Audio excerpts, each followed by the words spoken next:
नमस्कार। स्वागत है आप सभी लोगों का हमारे चैनल की एक और वीडियो में।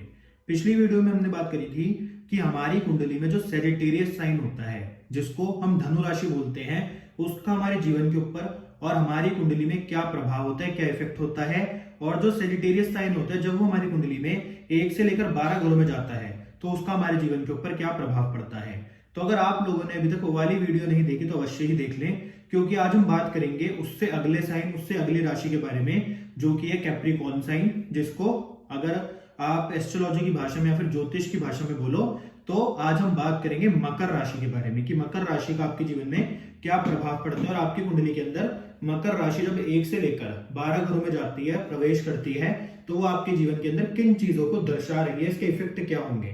तो कैप्रिकॉर्न का जो साइन है वो बहुत ही ज्यादा प्रैक्टिकल है। अगर इसके सिंबल को देखो तो ये एक सी गोट है। अब देखो, शनि की ना 2 राशियां हैं, 10th और 11th, जो आपके जीवन के अंदर और आपके शरीर में आपके पैर और आपके घुटनों को रिप्रेजेंट कर रही हैं। तो अगर आप देखो तो शनि की दोनों राशियां, चाहे कैप्रिकॉर्न हो चाहे एक्वेरियस हो, यानी कि 10वीं नंबर राशि हो या फिर 11वीं नंबर राशि हो, उसका पूरा पूरा कनेक्शन कहीं ना कहीं आपके पैरों से ही है।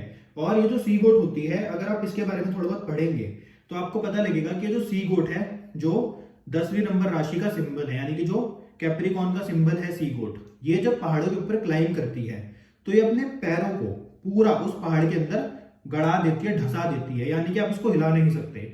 और चाहे पहाड़ की हाइट कितनी भी ज्यादा क्यों ना हो, ये उसके ऊपर इजिली क्लाइम कर जाती है। यानी कि अगर आप इस राशि से, इसके सिंबल से समझेंगे कि ये राशि किन चीजों को दर्शा रही है, तो ये कहीं ना कहीं दर्शा रही है कि आपको मेहनत लग सकती है। परंतु एक्वेरियस वाले और जो कैप्रिकॉर्न वाले हैं, इनकी लाइफ के अंदर एक चीज बड़ी इंपॉर्टेंट है कि अपनी लाइफ के अंदर जो भी हाइट तक जाना चाहे, जिस भी हाइट तक जाना चाहे, ये उसको अचीव कर सकते हैं। बस इनको करना क्या है, इनको अपने पैर एक जगह पर गड़ाकर रखने हैं। इनको जो ऊपर चढ़ना है, हाइट के ऊपर जो जाना है, जो लाइफ के अंदर अचीव करना है, उसमें इनको डगमगाना नहीं है, इनको पैर बिल्कुल गड़ा गड़ा कर चलना है, जिससे गिरे ना। तो ये कहीं ना कहीं आपको जो ये कैप्रिकॉर्न है राशि दर्शा रही है कि आप लाइफ के अंदर कुछ भी अचीव कर सकते हैं, बस आपको पैरों को गड़ा गड़ा कर चलना है। ऐसे ही आपकी कुंडली में भी कहीं ना कहीं पे 10 नंबर, यानी कि जो ये कैप्रिकॉर्न राशि है, इसका साइन होगा, तो उस भाव से रिलेटेड भी आपको डगमगाना नहीं है। जो आपको चाहिए वो आपको मिल जरूर जाएगा, पर उसके बीच में जो अड़चने आएंगी, जो हाइट आएगी, जो भी मतलब प्रॉब्लम्स आएंगी, उसको आपको पार करना ही पड़ेगा, जिसके कारण आप जो चाहो अचीव आपको हो जाएगा। बस उन अड़चनों को तो आपको पार करना ही पड़ेगा। तो ये एक प्रैक्टिकल साइन है, इसमें प्रैक्टिकलिटी भरी पड़ी है। तो ये जो साइन है, ये जहां पर भी है, उस हाउस से रिलेटेड व्यक्ति की जो थिंकिंग होती है वो भी कहीं ना कहीं बहुत ज्यादा प्रैक्टिकल होती है। जैसे अब मान लीजिए आपके फर्स्ट हाउस में ही 10 नंबर, यानी कि कैप्रिकॉर्न साइन आ गया, तो फर्स्ट हाउस है आपकी पर्सनैलिटी, आपका नेचर, आपका बिहेवियर। तो ऐसे में क्या होगा, व्यक्ति ही प्रैक्टिकल हो जाएगा। परंतु आपकी कुंडली में 10 नंबर किसी और हाउस में भी लिखा हो सकता है, तो जिस भी हाउस में आपकी कुंडली में 10 नंबर लिखा है, आप उस चीज से रिलेटेड बहुत ज्यादा प्रैक्टिकल होंगे। आपकी थिंकिंग उस मतलब भाव के जो एट्रीब्यूट है उससे रिलेटेड कहीं ना कहीं बहुत प्रैक्टिकल होगी। जैसे कि अगर आपकी कुंडली में 10th हाउस में 10 नंबर साइन आ गया, तो क्या होगा, 10th हाउस है आपके प्रोफेशन का, तो आप अपने प्रोफेशन को लेकर कहीं ना कहीं बहुत ज्यादा प्रैक्टिकल होंगे। तो कहने का अर्थ ये है, जिस भी हाउस में 10 नंबर साइन होगा, 10 नंबर राशि आपकी कुंडली में जाएगी, जहां पर भी आपकी कुंडली में 10 नंबर लिखा होगा, उस हाउस के रिलेटेड जो भी एट्रीब्यूट होंगे, उसके अकॉर्डिंग जो आपकी थिंकिंग होगी, कहीं ना कहीं बहुत ज्यादा प्रैक्टिकल देखने को मिलेगी। और जिन लोगों के लगन में साइन होता है, ऐसे तो लोगों की लाइफ में उनको तरक्की जरूर मिलती है, पर हर काम देरी से होता है, ये भी याद रखना है। क्यों? क्योंकि जो 10 नंबर साइन है, ये कैप्रिकॉर्न है, इसके जो मालिक ग्रह है, जो इसका स्वामी प्लैनेट है, वो शनि है। शनि का काम होता है चीजों को डिले करना। याद एक बात हमेशा रखना कि जो शनि देव है वो कभी भी डिनायर नहीं होते, वो हमेशा डिलेयर होते हैं, यानी कि वो आपको देने से मना नहीं करते। बस जो भी आपके लाइफ के अंदर आपको मिलता है वो थोड़ा मतलब देर से मिलता है, थोड़ी मेहनत करने के बाद मिलता है। तो इसलिए जो भी व्यक्ति कैप्रिकॉर्न यानी कि मकर लगन के, जिसकी कुंडली में फर्स्ट हाउस में 10 नंबर लिखा है, उस व्यक्ति को अपनी लाइफ के अंदर एक चीज हमेशा ध्यान रखनी चाहिए कि मिलेगा सब कुछ, बस थोड़ा सब्र करने के बाद, थोड़ी मेहनत करने के बाद। पर शनिदेव डिनायर नहीं है, सिर्फ डिलेयर है, वो चीजों को लेट करते हैं, परंतु व्यक्ति को मिलता सब कुछ है। तो इसलिए जहां पर आपकी कुंडली में भी 10 नंबर लिखा होगा, उस हाउस के जो भी एट्रीब्यूट होंगे, आपको चीजें मिलेंगी जरूर उस हाउस से रिलेटेड, बस हमेशा थोड़ी लेट मिलेंगी। जैसे अब किसी व्यक्ति की कुंडली में मान लीजिए 4th हाउस में 10 नंबर लिखा होगा, तो 4th हाउस है आपकी गाड़ी का, आपके घर का, तो ऐसे व्यक्ति को अपनी लाइफ के अंदर गाड़ी और घर मिलेगा जरूर, पर कैसे मिलेगा? थोड़ी मेहनत करने के बाद मिलेगा, थोड़ा मतलब परिश्रम करने के बाद मिलेगा, थोड़ा वेट यानी कि सब्र करने के बाद मिलेगा।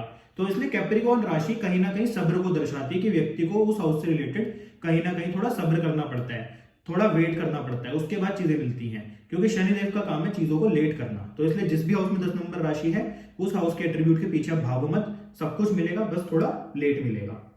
लेकिन जब भी लाइफ के अंदर ये देगा तो कभी भी डाउनफॉल नहीं होगा। याद रखना कि जब भी 10 नंबर राशि एक्टिवेट होगी, चाहे समान चाहे उस हाउस से रिलेटेड एट्रीब्यूट जो है वो आपकी लाइफ के अंदर लेट आएंगे, पर जब आएंगे तो डाउनफॉल नहीं होता, इसमें हमेशा आप ऊपर ही जाएंगे। अगर गाड़ी मिलेगी, घर मिलेगा तो हमेशा बहुत अच्छा मिलेगा, कभी भी उसके बाद आपका डाउनफॉल नहीं आएगा इस चीज से रिलेटेड। तो इसलिए 10 नंबर राशि जो शनिदेव की बहुत अच्छी राशि है, तो जिस भी हाउस में है उस हाउस से रिलेटेड टेंशन बिल्कुल भी नहीं लेनी, मिलेगा सब कुछ, बस सब्र करना आपको सीखना पड़ेगा, क्योंकि शनिदेव सब्र करना ही सिखाते हैं। और अगर आप सब्र करना सीख गए तो सब कुछ जीवन में अपने आप ही आपको प्राप्त हो जाएगा। और आपकी कुंडली में जहां पर भी कैप्रिकॉर्न साइन हो उस हाउस से रिलेटेड आपको पेशेंस तो रखनी ही पड़ेगी, जिससे आपको सब कुछ अपने जीवन के अंदर प्राप्त हो जाए। क्योंकि कैप्रिकॉर्न साइन का एक बहुत ही कॉमन एट्रीब्यूट है, एक तो प्रैक्टिकलिटी, दूसरा आपको पेशेंस रखने पड़ेंगे उस हाउस से रिलेटेड। कैप्रिकॉर्न साइन जहां पर भी होगा आपकी कुंडली में, उस हाउस में आपको एक और चीज देखने को मिलेगी कि जो आपकी थिंकिंग होगी उस हाउस से रिलेटेड कहीं ना कहीं वो ट्रेडिशनल होगी, वो मॉडर्न नहीं होगी। कहने का मतलब कैप्रिकॉर्न जो है वो शनिदेव का साइन है, शनिदेव दर्शाते हैं एंशिएंट चीजों को, ट्रेडिशनल चीजों को। तो जहां पर भी आपकी कुंडली में 10 नंबर लिखा होगा उस हाउस से रिलेटेड जो भी आपकी थिंकिंग होगी कहीं ना कहीं ट्रेडिशनल होगी। उस हाउस से रिलेटेड अगर आपको कोई काम करने हैं तो कहीं ना कहीं आप ट्रेडिशनल काम करोगे, आप मॉडर्न वे में काम नहीं करोगे। आपको उस हाउस से रिलेटेड एक ट्रेडिशनल सिस्टम पसंद होगा, मॉडर्न सिस्टम नहीं पसंद होगा। जैसे अगर कुंडली के फर्स्ट हाउस में आपकी कुंडली में 10 नंबर यानी कि कैप्रिकॉर्न राशि आ गई, तो ऐसे व्यक्ति की जो भी थिंकिंग होगी प्रॉपर, वो कहीं ना कहीं ट्रेडिशनल सिस्टम से ज्यादा व्यक्ति अट्रैक्ट होगा, उसका जो भी इंटरेस्ट होगा ज्यादातर ट्रेडिशनल सिस्टम में होगा। क्यों? क्योंकि ऐसे व्यक्ति तो पर्सनैलिटी के अंदर ही ये 10 नंबर जो राशि है, जो कैप्रिकॉर्न राशि है, मकर राशि है, इसका एट्रीब्यूट आ गया। तो ऐसा व्यक्ति हमेशा जो भी चीजों में इंटरेस्ट होगा, जो भी काम करेगा, चाहे अपनी लाइफ के हर एस्पेक्ट में, क्योंकि उसका तो फर्स्ट हाउस में लगन में ही आ गया, तो उसको ट्रेडिशनल वे में ज्यादा वो इंटरेस्टेड रहेगा। साथ ही साथ कैप्रिकॉर्न का साइन जिस भी हाउस में है, और अगर उस हाउस में कोई मतलब प्लैनेट बैठा हुआ है तो ये उसको अपोज भी करता है। कहने का आपकी कुंडली में किसी ना किसी हाउस में जरूर 10 नंबर लिखा होगा, और उस 10 नंबर हाउस मतलब राशि में अगर कोई प्लैनेट भी आ गया, मान लीजिए सूर्य आ गया, तो सूर्य किस चीज का कारक है? सूर्य है मान, सम्मान, प्रतिष्ठा, गद्दी, इन चीजों का कारक, आपकी लीडरशिप क्वालिटी का कारक। तो अब जिस भी हाउस में कैप्रिकॉर्न लिखा होगा उस हाउस में अगर सूर्य होगा तो क्या करेगा? ये जो 10 नंबर साइन है ये सूर्य की क्वालिटीज को अपोज करेगा कि आपको मान सम्मान मिलने में देरी आएगी, आपको किसी गद्दी कोई पोस्ट मिलने में देरी आएगी, तो आप उसके पीछे ज्यादा भागेंगे, आपका ये पेशेंस खत्म करेगा। क्योंकि जो भी जहां पर भी कैप्रिकॉर्न राशि होती है उसके अंदर अगर कोई प्लैनेट आ जाए तो इसको अपोज करते हैं उसकी क्वालिटीज को। तो इसलिए अगर आपकी कुंडली में भी 10 नंबर राशि में कोई भी प्लैनेट है और आप उस प्लैनेट की खूबियों के पीछे या फिर उस प्लैनेट जो आपको वो देता है उसके पीछे भाग रहे हैं, तो भागना छोड़ दो, क्योंकि ये उसको अपोज करेगा। और अगर ये अपोज करेगा तो क्या होगा? आप उसके पीछे और भी ज्यादा भागेंगे। तो इसलिए आपको कुछ नहीं करना, आपको छोड़ देना, आपको मिलेगा सब कुछ। और ये भी क्या मैंने पहले बताया कि ये जो राशि है ये डिनायर नहीं है, सिर्फ डिलेयर है, मिलेगा सब कुछ, बस थोड़े पेशेंस के बाद। तो इसलिए आप देखोगे कि आपकी कुंडली में जो भी 10 नंबर राशि में प्लैनेट बैठा होगा उसके जो एट्रीब्यूट होंगे आपकी लाइफ में उसकी कहीं ना कहीं कोई ना कोई कमी जरूर होगी, जिसके कारण आप परेशान भी हो सकते हैं। तो इसलिए ये इसका एक प्लैनेट का मतलब एट्रीब्यूट है कि अपोज करता है। ऐसे ही कैप्रिकॉर्न मतलब जो राशि है ये जिस हाउस में होगी उस हाउस के एट्रीब्यूट में भी आप कहीं ना कहीं ये चीज देख सकते हो। मैंने पहले आपको बताया कि जहां पर भी आपकी कुंडली में 10 नंबर लिखा होगा वहां पर चीजें मिलेंगी, पर कहीं ना कहीं थोड़ा आपको चीजें मिलने में देरी हो सकती है, परंतु मिलेगा सब कुछ। ऐसे ही ना आप एक और चीज हमेशा याद रखना कि कैप्रिकॉर्न साइन में अगर कोई प्लैनेट आएगा तो आप उस प्लैनेट के जो रिलेशनशिप है उससे कुछ भी अपनी लाइफ के अंदर एक्सपेक्ट मत करो। कहने का अर्थ यह है कि कैप्रिकॉर्न साइन चाहे किसी भी हाउस में हो, अब कैप्रिकॉर्न साइन में कोई प्लैनेट आ जाए, मान लेते हैं चंद्रमा आपकी कुंडली में 10 नंबर राशि में आकर बैठ गया, तो अब आपको ना अपनी मदद से कुछ भी एक्सपेक्ट नहीं करना। आपको जो भी उनकी सेवा करनी है, जो भी उनके थ्रू करना है, सब बिल्कुल निस्वार्थ होकर करना है। जैसे सूर्य आ गया तो पिता से कोई भी एक्सपेक्टेशन मत रखो, गुरु यानी कि जुपिटर आ गया तो अपनी गुरु से कोई एक्सपेक्टेशन मत रखो, शनि आ गया तो अपनी लेबर से कोई बहुत ज्यादा एक्सपेक्टेशन मत रखो, या फिर किसी बूढ़े आदमी से कोई भी एक्सपेक्टेशन मत रखो। ऐसे ही मान लीजिए वीनस आ गया तो अपनी वाइफ से कोई बहुत ज्यादा एक्सपेक्टेशन मत रखो। अगर आपके मरकरी आ गया तो आपकी मामी, मौसी, बुआ, इनसे कोई एक्सपेक्टेशन मत रखो, अपनी बहनों से कोई भी एक्सपेक्टेशन मत रखो। यानी कि जो भी प्लेनेट आपकी कुंडली में 10 नंबर राशि में आकर बैठ गया, उसका जो भी रिलेशन है यानी कि जो भी रिलेटिव है, जैसे मैंने आपको बताया कि सूर्य पिता का कारक है, चंद्रमा माता का कारक है, वीनस आपके स्पाउस का कारक है, जुपिटर आपके गुरु का कारक है, उनसे कोई भी आपको एक्सपेक्टेशन नहीं रखनी। जो आपको दे रहे हैं ठीक है, जो नहीं दे रहे वो भी ठीक है। यानी कि निस्वार्थ होकर आपको उनकी सेवा करनी है, ये बात हमेशा याद रखना। और एक और बात मैं आपको बता देता हूं कि जिस भी हाउस में शनि होगा, उस हाउस के जो भी एट्रीब्यूट होंगे उससे भी आप कहीं ना कहीं कॉशियस रहोगे। ऐसे ही जिस भी हाउस में आपकी कुंडली में 10 नंबर राशि होगी, उस हाउस के जो एट्रीब्यूट होंगे उसमें आप कहीं ना कहीं आपको और भी ज्यादा कॉशियस बना देगा उस हाउस से रिलेटेड। यानी कि आपके अंदर उस हाउस से रिलेटेड जो उसके एट्रीब्यूट होंगे कहीं ना कहीं थोड़ा बहुत डर पैदा कर देगा। कहने का मतलब थोड़ा आपको उस हाउस से रिलेटेड एक्स्ट्रा कॉशियस हो जाओगे। जैसे अब मान लेते हैं आपकी कुंडली में 6th हाउस में 10 नंबर राशि आ गई या फिर शनिदेव आ गए, तो ऐसा व्यक्ति आपको दिखेगा कि अपनी जॉब से रिलेटेड हमेशा डरा डरा रहेगा। उसको लगेगा पता नहीं कब जॉब चली जाए, कब छूट जाए। ऐसी अगर 10 नंबर राशि भी होगी 6th हाउस में, तो 6th हाउस जॉब का है, तो ऐसा व्यक्ति अपनी जॉब से रिलेटेड कहीं ना कहीं परेशान रहेगा। उसको अपनी जॉब के ऊपर बहुत ज्यादा विश्वास नहीं होगा। उसको लगता रहेगा यार छूट गई तो क्या होगा, कल क्या होगा, परसों क्या होगा, एक साल बाद पता नहीं जॉब रहेगी कि नहीं रहेगी। ऐसे ही मान लेते हैं 10th हाउस में 10 नंबर या फिर शनिदेव आ गए तो क्या होगा, ऐसा व्यक्ति अपने प्रोफेशन को लेकर कहीं ना कहीं कॉशियस रहेगा कि यार पता नहीं आज से 5 साल बाद वो प्रोफेशन चलेगा कि नहीं चलेगा, क्या पता वाला प्रोफेशन खत्म ही हो जाए, क्या पता ये मेरी जॉब खा जाए। कहने का अर्थ ये है जहां पर भी 10 नंबर हो या फिर शनिदेव होंगे उस हाउस से रिलेटेड आप कहीं ना थोड़े कॉशियस हो जाओगे, थोड़ा एक्स्ट्रा सचेत हो जाओगे, आपको थोड़ा डर रहेगा उस हाउस से रिलेटेड। ऐसे ही जहां पर भी कैप्रिकॉर्न का साइन होता है वहां पर ना व्यक्ति एक दायरा भी सेट कर लेता है, एक लिमिट सेट कर लेता है कि मेरे को इससे बाहर नहीं जाना। जैसे आप मान लो कोई व्यक्ति है जिसकी कुंडली में 10th हाउस में कैप्रिकॉर्न राशि आ जाती है, तो ऐसा व्यक्ति अपने प्रोफेशन से रिलेटेड दायरा सेट कर लेगा कि यार मेरे को ना सिर्फ ये 5 प्रोफेशन है, इसके अंदर ही अपना करियर बनाना है। चाहे वो 6ठा प्रोफेशन, 8वां प्रोफेशन, 7वां प्रोफेशन, मतलब कितना ही ज्यादा तरक्की पे हो, कितना ही उसका मतलब बहुत ज्यादा टाइम आने वाला हो प्रोफेशन का, पर ये कहेगा नहीं मैं तो इन 5 प्रोफेशन के अलावा किसी और प्रोफेशन में अपना मतलब हाथ भी नहीं डालूंगा। ये भी आपको दिखेगा। ऐसे ही 2nd हाउस में होगा तो ऐसा व्यक्ति अपने जो फैमिली के ट्रेडिशंस होंगे, जो रिचुअल्स होंगे, जो भी होंगे, उनके रिलेटेड क्या बोलेगा कि मेरी फैमिली में तो ये 5 रिचुअल्स ही होते हैं, मैं तो इसी प्रकार से अपनी फैमिली की बात मान के चलूंगा। या फिर अब 2nd हाउस धन का है तो ऐसा व्यक्ति भी बोल सकता है जिसकी कुंडली में 2nd हाउस में 10 नंबर या फिर मतलब शनिदेव आ जाए कि यार देखो मेरी फैमिली का एक बिजनेस चलता आ रहा है, मैं तो उसी बिजनेस को करता रहूंगा, मैं कोई और धन कमाने का सोर्स नहीं ढूंढूंगा। मेरी फैमिली में प्रथा चलती आ रही है कि जो मतलब पिताजी बिजनेस कर रहे हैं वही बेटा करेगा। कहने का अर्थ आप उस हाउस से रिलेटेड एक दायरा सेट कर लोगे और कई बार यही दायरा आपकी प्रॉब्लम बन जाएगी। तो इसलिए जहां पर भी 10 नंबर राशि लिखी है उस हाउस से रिलेटेड अगर आपने कोई भी दायरा, कोई भी लिमिट सेट कर रखी है तो आप उससे थोड़ा बाहर निकलो, आप थोड़ी और चीजों को एक्सप्लोर करो, तभी आपको तरक्की होगी। मान लो अगर 2nd हाउस में 10 नंबर राशि है तो मैंने बोला कि ऐसा व्यक्ति कई बार अपनी फैमिली या फिर धन से रिलेटेड कुछ दायरे बना लेता है कि मेरे को धन सिर्फ इन्हीं प्रोफेशन से कमाना है या फिर इसी मतलब सोर्स से कमाना है, तो आपको और सोर्स जाके एक्सप्लोर करने चाहिए। इस दायरे से कहने का मतलब बाहर निकलो, नहीं तो प्रॉब्लम आएगी। ऐसे ही मान लो 7वें हाउस में 10 नंबर राशि आ जाती है तो ऐसा व्यक्ति एक लिस्ट बना लेता है कि मेरे को अपनी जो स्पाउस है वो इन मतलब क्वालिटीज का चाहिए, इनसे मैं बाहर नहीं निकलूंगा क्वालिटीज से, तो उसकी शादी में डिले हो जाता है। तो इसलिए कैप्रिकॉर्न राशि जहां पर भी वहां पर व्यक्ति एक मतलब अपना दायरा लिमिट बना लेता है जिसके कारण वो परेशान रहता है। तो इसलिए जहां पर भी कैप्रिकॉर्न राशि है आपको उस लिमिट को क्रॉस करना पड़ेगा, उस दायरे को तोड़ना पड़ेगा, चीजों को और भी ज्यादा एक्सप्लोर करना पड़ेगा, तभी आपके जीवन के अंदर आपको कहीं ना कहीं तरक्की देखने को मिलेगी। नहीं तो लाइफ में कहीं ना कहीं आपको प्रॉब्लम आएगी ही आएगी। ऐसे ही जैसे आपको मैंने बताया कि सबसे बड़ा जो इसका एट्रीब्यूट है कैप्रिकॉर्न साइन का वो यही है कि ऐसा व्यक्ति जहां पर भी कैप्रिकॉर्न साइन होगा उस हाउस से रिलेटेड एक प्रैक्टिकलिटी दिखेगी, कहीं ना कहीं एक व्यक्ति ट्रेडिशनल रहेगा, ट्रेडिशनल वे को फॉलो करेगा उस हाउस से रिलेटेड। व्यक्ति के अंदर कहीं ना कहीं उस हाउस से रिलेटेड थोड़ा बहुत डर यानी कि कॉशियस रहेगा। ऐसे ही उस हाउस से रिलेटेड एक दायरा यानी कि लिमिट सेट कर लेता है। ये चीजें आपको कैप्रिकॉर्न राशि में देखने को मिलेंगी। अब जितनी मैंने आपको बातें बताई हैं, अगर आपकी कुंडली में 1st हाउस में 10 नंबर लिखा है तो सारी बातें उस व्यक्ति के ऊपर लागू होंगी।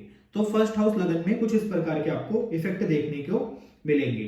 ऐसे ही आपको ना एक और बड़ी इंपॉर्टेंट चीज मैं बताता हूं, अगर आप काल पुरुष की कुंडली देखोगे तो उसमें जो 10 नंबर राशि है, 10 नंबर हाउस है, यानी कि कहीं ना कहीं आपके प्रोफेशन को भी दर्शा रही है। तो आपको दिखेगा कि आपकी कुंडली में जो भी प्लैनेट 10 नंबर राशि में यानी कि कैप्रिकॉर्न राशि में है, अगर आप उन प्लैनेट्स को अपनी लाइफ के अंदर ठीक रखते हो तो आपके पास पैसा अपने आप आ जाएगा। क्यों? क्योंकि तो आपके प्रोफेशन की राशि है। अब उन प्लैनेट्स को ठीक रखने का मतलब क्या है? मान लीजिए सूर्य है तो दूसरों की बेइज्जत करो, अपनी लीडरशिप क्वालिटी को भी जगा के रखो, अपने अहंकार को त्यागो। अगर जुपिटर है तो गुरु की सेवा करो, अगर आपके चंद्रमा है तो अपनी मदर के पैर छू। कहने का मतलब उन प्लैनेट्स को ठीक रखो जो भी आपकी कुंडली में 10 नंबर राशि में है या फिर 10 नंबर हाउस में भी है, तो आपके पास पैसा अपने आप आ जाएगा। आपको पैसे की टेंशन लेने की जरूरत नहीं पड़ेगी। ये आप खुद भी करके देख सकते हैं। अब बात करते हैं कि कुंडली में जब 1 से लेकर 12 हाउसेस तक 10 नंबर यानी कि कैप्रिकॉर्न राशि जाएगी, मकर राशि जाएगी, तो उसका क्या प्रभाव पड़ेगा। तो फर्स्ट हाउस की हमने बात कर ली कि व्यक्ति की पर्सनैलिटी कैसी होती है। व्यक्ति प्रैक्टिकल होता है, व्यक्ति ट्रेडिशनल वे को फॉलो करता है, व्यक्ति अपनी लाइफ के अंदर कुछ दायरे सेट कर लेता है। ऐसे ही व्यक्ति अपनी पर्सनैलिटी से रिलेटेड कॉशियस हो सकता है, उसको अपनी पर्सनैलिटी की बहुत फिक्र होती है। अब जब कुंडली के सेकंड हाउस में जाएगा तो क्या करेगा? ये व्यक्ति के जीवन के अंदर पैसा तो देगा उसको, पर मैंने पहले बताया कि डिले करके देगा। व्यक्ति के पास पैसा आएगा पर थोड़ा लेट आएगा। ऐसे ही सेकंड हाउस कहीं ना कहीं आपकी वाणी, आपकी स्पीच का भी है। तो ऐसा व्यक्ति जो बातें करता है वो हमेशा प्रैक्टिकल आपको करता दिखेगा। साथ ही साथ व्यक्ति की जो परिवार से रिलेटेड जो उसके रिश्ते होंगे उसमें कहीं ना कहीं एक ट्रेडिशनल थिंकिंग आपको देखने को मिलेगी। व्यक्ति अपने जो भी रीति रिवाज होते हैं परिवार के पुराने जो चलते आ रहे हैं उनको कहीं ना कहीं आपको फॉलो करता हुआ भी दिखेगा। और धन को लेकर हमेशा टेंशन में रहेगा कि पैसा आएगा या फिर नहीं आएगा। साथ ही साथ अब सेकंड हाउस में आया तो उसमें आपको धन के लिए पेशेंस भी रखनी पड़ेगी। और यहाँ पर पैसों के लिए कभी भी आपको दायरे सेट नहीं करने कि आपको सिर्फ इन्हीं सोर्सेज से पैसा कमाना है, नहीं तो प्रॉब्लम्स आएंगी। आपको चीजें एक्सप्लोर तो करनी पड़ेंगी। साथ ही साथ ऐसा व्यक्ति कई बार अपने जो फैमिली के साथ रिलेशन होते हैं उसमें ट्रेडिशनल वे तो फॉलो करता है, पर कई बार फैमिली के साथ रिलेशन में प्रैक्टिकल भी आपको होता हुआ दिखेगा। साथ ही साथ जहां पर भी कैप्रिकॉर्न साइन आएगा, मैंने आपको बताया है कि उसमें जो भी प्लैनेट होंगे वो पैसा देते हैं। तो इसलिए जब सेकंड हाउस में कैप्रिकॉर्न राशि है तो उसमें कोई प्लैनेट बैठे हैं तो जो आपके लिए एक्स्ट्रा एडवांटेज हो गया कि आपके पास पैसा और ज्यादा आएगा। तो इसलिए जिन लोगों की कुंडली में 10 नंबर राशि में ज्यादा प्लैनेट बैठे होते हैं उनके पास आपको दिखेगा कि पैसे के रास्ते भी ज्यादा होंगे अगर वो उन प्लैनेट्स को बिल्कुल ठीक रखेंगे। और साथ ही साथ जो भी मैंने आपको बताया कि इस राशि में जो भी प्लैनेट आता है उसके रिलेशन से कोई भी आप एक्सपेक्टेशन मत रखो। चाहे वो आपको कुछ दे रहा है तो ठीक है, नहीं तो नहीं दे रहा तो भी ठीक है। तो यह कुंडली में सेकंड हाउस पे जब कैप्रिकॉर्न राशि आएगी तो उसके प्रभाव। अब जब कुंडली में थर्ड हाउस में कैप्रिकॉर्न राशि जाएगी तो ये क्या दर्शा रही है? थर्ड हाउस है आपकी कुंडली में हार्डवर्क का, आपके ट्रैवल का, आपकी कम्युनिकेशन का, आपके नेबर्स का, आपके सिबलिंग्स का। तो सबसे पहली बात, ऐसा व्यक्ति ना जब हार्डवर्क करता है तो उसके अंदर पेशेंस नहीं रहते।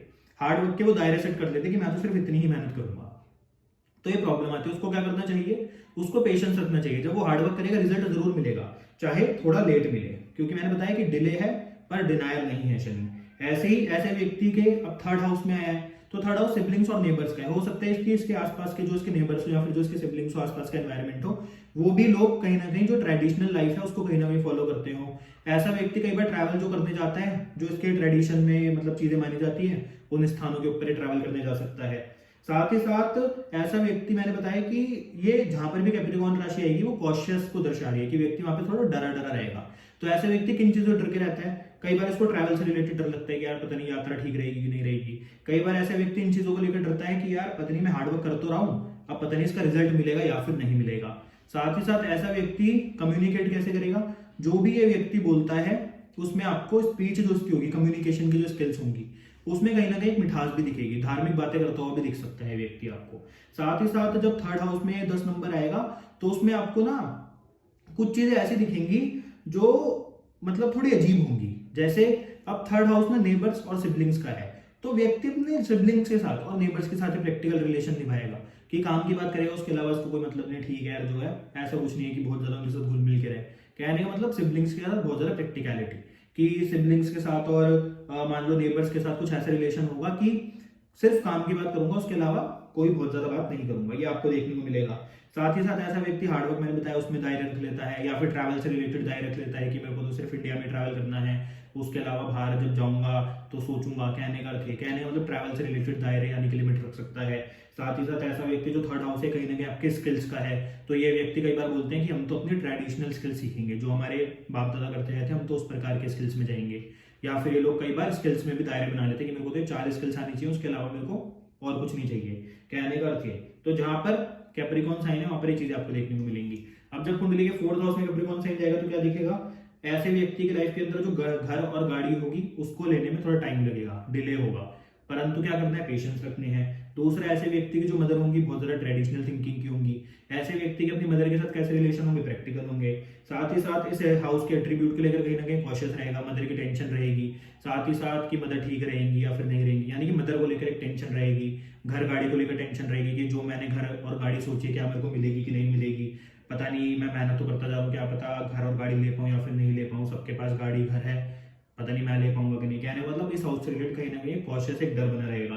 परंतु कैसे मिलेगा सब कुछ, अगर पेशेंस रखेगा व्यक्ति। इस हाउस से रिलेटेड क्या करना है, दायरे नहीं बनाने। दायरे किन चीजों में नहीं बनाने कि जो आपकी थिंकिंग है, जो आपके पास चाहे कुछ भी पैसे नहीं है पर आपको जो गाड़ी आपने बड़ी से बड़ी सोच रखी है, महंगी से महंगी सोच रखी है, आप उसको अचीव कर सकते हो। बस आप ये सोचो, दायरे में बनाओ कि यार मैं तो सिर्फ एक गाड़ी लूंगा, नहीं।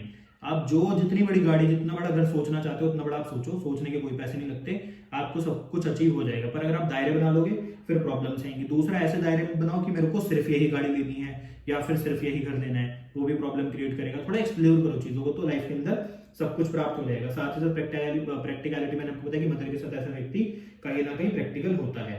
अब जब कुंडली में 5th हाउस में 10 नंबर यानी कि मकर राशि जाएगी तो क्या प्रभाव आएंगे, तो ऐसा व्यक्ति अपने बच्चों के साथ जो इसके रिलेशन होते हैं उसमें कहीं ना कहीं प्रैक्टिकल हो जाता है। इसके जो लव और अफेयर होते हैं उसमें भी कहीं ना कहीं प्रैक्टिकल लव अफेयर होते हैं। साथ ही साथ ऐसा व्यक्ति कई बार लव और अफेयर में भी बहुत ज्यादा ट्रेडिशनल थिंकिंग रखता है कि हमारे परिवार में इस प्रकार का बिहेवियर नहीं किया जाता, शादी से पहले ऐसे काम नहीं किए जाते, ऐसा कुछ आपको दिख सकता है। साथ ही साथ ऐसा व्यक्ति जो एजुकेशन से रिलेटेड काम करेगा, फिर एजुकेशन जो प्राप्त करेगा उसमें भी कहीं ना कहीं हो सकता है कोई ट्रेडिशनल एजुकेशन प्राप्त करे जो उसके परिवार में चलती आ रही है कि मेरा भाई लॉयर था, पापा डॉक्टर थे, मम्मी डॉक्टर थी, दादा डॉक्टर, तो मैं भी डॉक्टर बनूंगा। इस प्रकार से आपको चीजें देखने को मिल सकती हैं। साथ ही साथ जो इस व्यक्ति को अपने जीवन के अंदर प्राप्त करना है, जैसे कि एजुकेशन से रिलेटेड अगर कुछ प्राप्त करना है या फिर संतान प्राप्त करनी है, तो उसमें डिले होगा, डिनायर नहीं है, डिले होगा कि बच्चे लेट हो रहे हैं, संतान लेट हो रहे हैं, पर मिलेगा सब कुछ। ऐसी एजुकेशन जो उसको प्राप्त करनी है उसमें अगर सफल नहीं हो पा रहा तो उसके लिए भी वेट करना है, पेशेंस रखनी है, मिलेगा सब कुछ, पर थोड़ा टाइम रुकना पड़ेगा। ऐसे ही कभी कभार ये लोग एजुकेशन में दायरे बना लेते हैं, लिमिट बना लेते हैं कि हमें तो सिर्फ यही एजुकेशन चाहिए, हमें तो सिर्फ यही एग्जाम देने हैं, मेरे को तो सिर्फ इसी फील्ड में जाना है। नहीं, आपको थोड़ा आगे भी बढ़ना चाहिए, नहीं तो क्या पता आप इस फील्ड में भी ना जाओ और दूसरी फील्ड आपको मिले ना। तो इसलिए एक्सप्लोर करो चीजों को। अगर आपने 5 फील्ड सोच रखी है तो उससे थोड़ा आगे बढ़ो। अगर आपने सोच रखा है कि आप सिर्फ डॉक्टर और लॉयर बनोगे तो आप थोड़ा उसके आगे जाके कोई सीए या फिर यूपीएससी इस प्रकार के अगर एग्जाम में भी इंटरेस्ट रहोगे तो बेटर रहेगा। कहने का मतलब एजुकेशन से रिलेटेड, संतान से रिलेटेड दायरे बना लेते हैं। कई बार ये लोग ही होते हैं जो बोलते हैं कि हमें तो संतान में अगर चाहिए तो सिर्फ लड़का चाहिए, ये प्रॉब्लम इनके लिए कई बार क्रिएट हो जाती है। दूसरा, ऐसे व्यक्ति अपने जो बच्चे होते हैं उनसे रिलेटेड कहीं ना कहीं कॉशियस रहते हैं, डरे हुए रहते हैं, दुख में रहते हैं कि यार पता नहीं ये ठीक रहेंगे कि नहीं रहेंगे, क्या पता मेरा साथ देंगे कि नहीं देंगे। तो इस प्रकार के इफेक्ट आपको देखने को मिलेंगे। अब जब कुंडली के 6th हाउस में 10 नंबर राशि जाएगी तो उसका क्या प्रभाव होगा, तो 6th हाउस है आपकी जॉब का। तो मैंने आपको बताया था कि ऐसे व्यक्ति जॉब से रिलेटेड थोड़ा डर में रहते हैं कि पता नहीं जॉब आगे रहेगी कि नहीं रहेगी। दूसरा, ऐसे व्यक्तियों की जो ट्रेडिशनल थिंकिंग होती है वो कहीं ना कहीं जॉब से रिलेटेड होती है कि मेरे पापा इस फील्ड में जॉब करते थे तो मैं भी इस फील्ड में ही जॉब करूंगा तो बेटर रहेगा। आपने कई लोग देखे होंगे अपनी लाइफ में जरूर ऐसे। साथ ही साथ ऐसा व्यक्ति को क्या करना चाहिए, इस हाउस से रिलेटेड पेशेंस रखनी चाहिए कि अगर इसको कोई जॉब प्राप्त करनी है पर मिल नहीं पा रही, जिसके लिए बहुत मेहनत कर रहा है, तो मिलेगी जरूर, पर थोड़ी मेहनत तो करनी पड़ेगी। सब्र बहुत कराता है शनि, थोड़ा नहीं सब्र बहुत ज्यादा कराता है शनि। साथ ही साथ हार्डवर्क कराता है, तो जॉब जो उसको चाहिए वो मिल जाएगी, पर उसके लिए वेट करना पड़ेगा। साथ ही साथ ऐसे लोगों को कई बार कोई ऐसी डिसीज हो जाती है तो फिर लंबे समय तक चलती है, तो ये उसका भी वेट नहीं कर पाते कि कब ठीक हो। तो वेट करना तो पड़ेगा ही, तभी जीवन के अंदर सब कुछ प्राप्त होगा। ऐसे लोग भी कई बार जॉब के अंदर दायरे बना लेते हैं कि मेरे को तो इस वाली सिर्फ ये 3-4 जॉब है जिसके अंदर मेरे को जाना है, इसके अलावा किसी में नहीं जाना। तो वो प्रॉब्लम का कारण बन जाता है, क्योंकि वो लोग होते हैं जिनको जिस जॉब में जाना चाहते हैं उसमें 50,000 सैलरी है और जिस जॉब में नहीं जाना चाहते उसमें 2 लाख सैलरी है। तो ये तब भी ये बोलते हैं कि यार हम तो ये 5 ही जॉब करेंगे, उस 6ठी जॉब के ऊपर हम ध्यान नहीं देंगे। तो इसलिए दायरे से थोड़ा बाहर निकलेंगे तो जीवन के अंदर कहीं ना कहीं सफलता मिलेगी। साथ ही साथ ये ना 6th हाउस आपके जॉब के एनवायरमेंट का भी है, तो ऐसे लोग कई बार अपने जो जॉब जहाँ पे कर रहे होते हैं उसके आसपास का जो एनवायरमेंट होता है उससे भी बहुत ज्यादा प्रैक्टिकल हो जाते हैं, लोगों से बहुत ज्यादा प्रैक्टिकल इनके रिलेशन हो सकते हैं। अब जब कुंडली के 7th हाउस में 10 नंबर राशि जाएगी तो क्या होगा, ऐसे लोगों की सबसे सिंपल बात आपको देखने को मिलेगी, कई बार स्पाउस से बनती नहीं है क्योंकि रिलेशन उनके साथ प्रैक्टिकल होते हैं, बहुत ज्यादा रोमांटिक नहीं हो पाते लोग। कई बार आपको दिखेगा कि ऐसे लोग अपने स्पाउस के साथ चल रोमांटिक तो नहीं हो रहे पर फिर भी रिलेशन भी बहुत ज्यादा प्रैक्टिकल हो चुकी है कि काम की बात कर रहे हैं, उसके अलावा कोई बात ही नहीं कर रहे, ऐसा कुछ देखने को मिल सकता है। साथ ही साथ जो इनका पार्टनर हो सकता है कि उसकी थिंकिंग जो कहीं ना कहीं ट्रेडिशनल हो, या फिर ये व्यक्तियों की जो शादी से रिलेटेड थिंकिंग हो ट्रेडिशनल हो, कि हम तो जो हमारे परिवार में जिस प्रकार के कार्य किए जाते थे उसी के अकॉर्डिंग हम शादी करेंगे। अगर हमारे परिवार में 23 साल की उम्र में शादी कर दी जाती है तो हम भी 23 साल की उम्र में शादी करेंगे। कहने का मतलब शादी से रिलेटेड जो थिंकिंग होगी कहीं ना कहीं वो बहुत ज्यादा ट्रेडिशनल हो सकती है। हम बहुत ज्यादा ट्रेडिशनल वे में मतलब शादी करेंगे कि पहले जो जो रस्म की जाती थी हम उसी वे में शादी करेंगे, ऐसा आपको देखने को मिल सकता है। साथ ही साथ इन लोगों की शादी में कई बार लेट भी देखने को मिलेगा, क्योंकि डिले तो करना ही है इसको, शनि की राशि तो डिले तो करेगी, तो शादी कई बार इनकी थोड़ी देरी से होती है पर अच्छी होती है, बात याद रखना। दूसरा, शादी के लिए भी क्या करना है, पेशेंस रखनी है। ऐसे लोगों को भी कई बार क्या करते हैं ना, बिजनेस में भी ना दायरे बांध लेते हैं, क्योंकि 7th हाउस आपके इंडिपेंडेंट बिजनेस का है, आपके पार्टनरशिप वाले बिजनेस का है, तो कई बार ये उसमें भी दायरे बांध लेते हैं, तो इनको प्रॉब्लम आती है। साथ ही साथ ये लोग कई बार अपने, जैसे मैंने आपको पहले बताया था कि 7th हाउस में जब 10 नंबर आएगा तो शादी में जो उनको स्पाउस चाहिए उससे रिलेटेड भी कहीं ना कहीं कुछ दायरे बांध लेते हैं कि हमें तो ऐसा ही स्पाउस चाहिए, मतलब जिसके अंदर ये क्वालिटीज हो तभी ठीक रहेगा। तो आपको इस प्रकार के इफेक्ट देखने को मिलेंगे। तो इसलिए 10 नंबर राशि जहां पर आएगी उन दायरों से बाहर निकलना तो पड़ेगा, लिमिट से निकलना तो पड़ेगा बाहर, तभी जीवन के अंदर सफलता प्राप्त होगी। अब जब कुंडली के 8th हाउस में 10 नंबर राशि जाएगी तो जो 10 नंबर राशि है प्रैक्टिकल है, 8th हाउस हिडन है। तो ऐसे लोग कई बार जो अपना जो बिजनेस जो भी काम धाम करते हैं वो लोगों से छुपा के कर सकते हैं। ऐसे लोगों का जो काम होता है कई बार छुपा हुआ होता है। ऐसे लोगों का जो 8th हाउस है कहीं ना कहीं हिडन चीजों के साथ साथ ऑकल्ट का भी है, रिसर्च का भी है। ऐसे लोग ना जो एंशिएंट चीजें होती है, जो आर्कियोलॉजिस्ट आपने देखे होंगे, उस प्रकार के प्रोफेशन में भी कई बार चले जाते हैं। साथ ही साथ ऐसे लोगों की लाइफ के अंदर कहीं ना कहीं जो प्रोफेशन स्टेबल कई बार नहीं हो पाता, ऐसे लोगों की लाइफ में कई बार प्रोफेशन बार बार चेंज होते हैं। साथ ही साथ जब भी 10 नंबर राशि 8th हाउस में जाती है तो आपको दिखेगा कि ऐसे लोग मतलब अगर किसी रिसर्च की फील्ड में जाएं तो उसमें बहुत अच्छा कर पाते हैं ये, अगर उस प्रकार का कोई प्रोफेशन चूज करे बहुत अच्छा कर पाते हैं। पर इनके लिए सबसे बड़ी हिदायत क्या है कि इन लोगों को हमेशा जो भी इनका प्रोफेशन हो लोगों से छुपा के ही रखना चाहिए, जो ये काम करते हैं लोगों से थोड़ा हिडन रखना चाहिए तो कामयाब हो जाते हैं। दूसरा, ऐसे लोग अगर मतलब अगर आप देखो तो जो 10 नंबर राशि है वो प्रैक्टिकलिटी को दर्शाती है। जो 8th हाउस है वो कहीं ना कहीं आपके ससुराल इन लॉस का है, तो ऐसे लोग कई बार अपने ससुराल वालों से इन लॉस के साथ बहुत ज्यादा प्रैक्टिकल रिलेशन निभाते हैं, बहुत ज्यादा उनमें घुसते नहीं है, काम की बात सिर्फ करते हैं, उसके अलावा कोई बात नहीं करते। साथ ही साथ इससे रिलेटेड भी उनको मतलब कहीं ना कहीं आप मानो कि पेशेंस रखने पड़ते हैं, क्योंकि 8th हाउस पेन और ट्रांसफॉर्मेशन का है, तो पेन तो ये देगा। अब शनिदेव आ गया तो उसमें डिले भी होगा थोड़ा, उसके बाद ट्रांसफॉर्मेशन में भी थोड़ा लेट होगा, पर मिलेगा सब कुछ, पेन भी होगा तो ट्रांसफॉर्मेशन तो मिलना ही मिलना है। तो इसलिए इन लोगों के लिए समस्या थोड़ी बढ़ जाती है। पर इन लोगों की सबसे बड़ी समस्या क्या होती है कि जो प्रोफेशन है कई बार वो स्टेबल नहीं रह पाता, परंतु अगर वो स्टेबल हो जाते तो ग्रोथ नहीं होती। तो इसलिए पेशेंस रखो, मिलेगा सब कुछ, पर उसके लिए थोड़ा सब्र तो करना पड़ेगा। अब जब कुंडली के 9th हाउस में 10 नंबर राशि जाएगी तो 9th हाउस है आपके भाग्य का, तो ऐसे लोगों का भाग्य थोड़ी लेट जागता है। 9th हाउस है आपके गुरु और आपके पिता का, तो ऐसे लोग अपने जो पिता होते हैं, गुरु होते हैं, उनके साथ रिलेशन कहीं ना कहीं बहुत ज्यादा प्रैक्टिकल रखते हैं। 9th हाउस है कहीं ना कहीं आपके धर्म का, आपकी वैल्यूज का, तो ऐसे लोग कई बार जो भी धर्म से रिलेटेड बातें करते हैं, जो भी आपका रिलीजन है उससे रिलेटेड बातें करते हैं, बहुत प्रैक्टिकल सोच होती है इनकी। ये अंदर विश्वास नहीं करते कि मेरे धर्म में ये बोला गया तो इस प्रकार से करना, नहीं, ये अपने हिसाब से सोचते हैं कि यार ये प्रैक्टिकलिटी में अगर हम देखें तो इस प्रकार से काम करेगा तो ऐसा होना चाहिए। कहने का मतलब अंदर धर्म के ऊपर भी विश्वास नहीं करते, जो इनको चीज प्रैक्टिकल लगती है उसके ऊपर विश्वास करते हैं, उसके अलावा वे धर्म में भी इन चीजों पर विश्वास नहीं करते। ऐसे लोगों को जो भाग्य जागते हैं कई बार उसमें बहुत लेट हो जाता है, जब इनको भाग्य की जरूरत होती है तब नहीं मिलता, जब नहीं होती तब मिलता है भाग्य का साथ, क्योंकि भाग्य के हाउस में आगे बैठ गए तो कहीं ना कहीं भाग्य से रिलेटेड डिले तो मिलेगा ही। कई बार ऐसे लोग जो रिलीजन को लेकर इनकी थिंकिंग होती है बहुत ट्रेडिशनल होती है कि हमारे वेदों में ऐसा लिखा था, हमारे पुराणों में ऐसा लिखा है, तो इस प्रकार की थिंकिंग भी आपको देखने को मिलेगी। पर विश्वास है ज्यादातर धर्म के मामले में उसी चीज पे करेंगे, भाग्य के मामले में उसी चीज पे करेंगे जहां पर इनको प्रैक्टिकलिटी दिखेगी, जहां पर वो चीज प्रैक्टिकल में होती हुई दिखेगी, नहीं तो ये विश्वास ज्यादा उसके ऊपर नहीं करते। साथ ही साथ कई बार ये अपने भाग्य को दायरे में बांधने की कोशिश करते हैं कि यार मेरा भाग्य सिर्फ इन चीजों में मेरा साथ देता तो बढ़िया हो जाएगा, पर भाग्य इनके हिसाब से चलता नहीं है, भाग्य तो अपने हिसाब से ही चलेगा। तो इसलिए इनको क्या करना चाहिए, इनको भाग्य के ऊपर ज्यादा डिपेंड नहीं रहना चाहिए, मेरा ऐसा मानना है। दूसरा, ऐसे लोग जो धर्म से रिलेटेड के दायरे बना लेते हैं कि मैं तो सिर्फ इस धर्म की बातें मानूंगा, मैं सिर्फ उस धर्म की बातें मानूंगा, नहीं, आप सारे धर्मों को एक्सप्लोर करो, आप धर्म से रिलेटेड सारी चीजों को एक्सप्लोर करो तो आपके लिए बेटर रहेगा। दायरे कभी भी मत बनाओ, पिता के साथ और गुरु के साथ आपकी प्रैक्टिकल जो रिलेशनशिप है उसको भी अगर आप मतलब उनका आशीर्वाद लेके कोई काम करते हो तो उससे भी आपको दिखेगा कि भाग्य अवश्य ही जाग जाएगा। तो आपको इस प्रकार की चीजें दिखेंगी। अब जब कुंडली के 10th हाउस में 10 नंबर आ जाएगा तो क्या होगा, ऐसे लोगों का जो प्रोफेशन होता है ना वो स्टेबल होने में बहुत टाइम लगता है। ऐसे लोग जो अपनी लाइफ के अंदर प्रोफेशन चूज करना चाहते हैं मिल तो जाता है पर उसके लिए बहुत ज्यादा मतलब डिले हो जाता है, तो इसलिए उनको क्या करना है, पेशेंस रखना है। दूसरा, ऐसे लोग जो प्रोफेशन में कई बार जो इनकी थिंकिंग होती है वो ट्रेडिशनल होती है कि हम अपने पिता वाला प्रोफेशन चूज करेंगे, अपने दादा वाला प्रोफेशन हम चूज करेंगे। इस प्रकार से इनकी थिंकिंग हो सकती है, यानी कि ट्रेडिशनल थिंकिंग हो सकती है किस चीज से, प्रोफेशन से रिलेटेड। साथ ही साथ ये अपने प्रोफेशन को लेकर कई बार बहुत ज्यादा डरे हुए रहते हैं कि क्या मेरा प्रोफेशन ये वाला स्टेबल होगा कि नहीं होगा, क्या पता ये वाला प्रोफेशन 10 साल बाद भी मेरे को इतना ही मतलब रिटर्न देगा कि नहीं देगा, पैसे कमा के देगा कि नहीं देगा। कहने वाले प्रोफेशन से कहीं ना कहीं थोड़ा कॉशियस ही रहते हैं। साथ ही साथ ये लोग भी कई बार प्रोफेशन में दायरे बांध लेते हैं कि मैं सिर्फ इन 5 प्रोफेशन को ही चूज करूंगा, इसके अलावा मैं छठे की और देखूंगा भी नहीं। परंतु ये गलत चीज हो जाएगी। अगर ये सिर्फ 5 पे रह जाएंगे तो प्रॉब्लम आएगी, क्योंकि जितना आप एक्सप्लोर करते हो उतना आपके जीवन के अंदर आपको और भी ज्यादा तरक्की मिलती है, और भी ज्यादा पैसा कमा पाते हो। तो इनको प्रोफेशन से रिलेटेड दायरे नहीं बनाने चाहिए, थोड़ा बाहर निकलना चाहिए। साथ ही साथ ऐसे लोग जो अपने वर्क प्लेस पे जो इनके साथ लोग काम कर रहे होते हैं, चाहे ऑफिस हो चाहे इनका मतलब बिजनेस हो, कोई भी इनका जगह हो जहाँ पर इनके आसपास के लोग काम करें, इनके एम्प्लॉयज हैं, तो उनसे इनके रिलेशन कहीं ना कहीं आपको प्रैक्टिकल भी देखने को मिलेंगे। पर सबसे मेन क्या है कि प्रोफेशन से रिलेटेड थोड़ा पेशेंस रखो। ये बहुत अच्छा है, जब देने पे आएगा तो बहुत कुछ दे जाएगा। अगर 10 नंबर राशि 10वें हाउस में है तो उसके लिए सब्र तो रखना पड़ेगा, और अगर सब्र छोड़ दोगे तो प्रॉब्लम आ जाएगी, फिर कुछ भी नहीं होने वाला। अब जब कुंडली के 11th हाउस में 10 नंबर राशि जाएगी तो क्या होगा, अब ये इच्छाओं का घर है, ये आपके दोस्तों का घर है। तो ऐसे लोग अपने दोस्तों के साथ बहुत ज्यादा प्रैक्टिकल होते हैं।